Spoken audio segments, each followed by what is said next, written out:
తనను పట్టభద్రుల నియోజకవర్గ ఎమ్మెల్సీగా గెలిపిస్తే నిరుద్యోగులు ఉద్యోగులు సమస్యలను పరిష్కరిస్తారని ఉభయ గోదావరి జిల్లాల పట్టభద్రుల నియోజకవర్గ ఎమ్మెల్సీ అభ్యర్థి పేరా బత్తుల రాజశేఖర్ అన్నారు.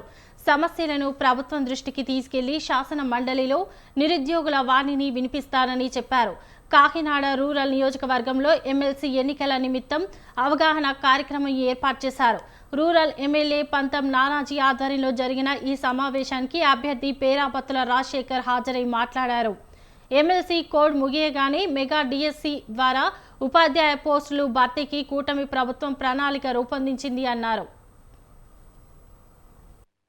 విద్యులైన పట్టభద్రులందరూ కూడా మరి మొదటి ప్రాధాన్యత ఓటు పేరా బత్తుల రాజశేఖర్ అని పేరు దగ్గర మొదటి ఒకటానికి వేసి నెగ్గించాలని కోరుకుంటున్నాం. ముఖ్యంగా ఎందుకు నెగ్గించాలన్న సమస్య కూడా ఇక్కడ ఉంది.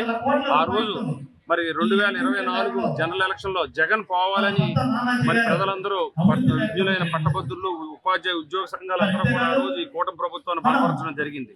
ఇప్పుడు చంద్రబాబు నాయుడు గారి నాయకత్వంలో పవన్ కళ్యాణ్ గారు అలాగే నరేంద్ర మోడీ గారు ఇక్కడ పురంధేశ్వరి గారు వీళ్ళ సారథ్యంలో ఈ రాష్ట్రం అభివృద్ధి చెందుతుంది.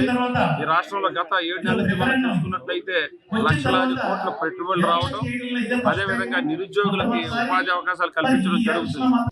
విద్యులైన పట్టభద్రులు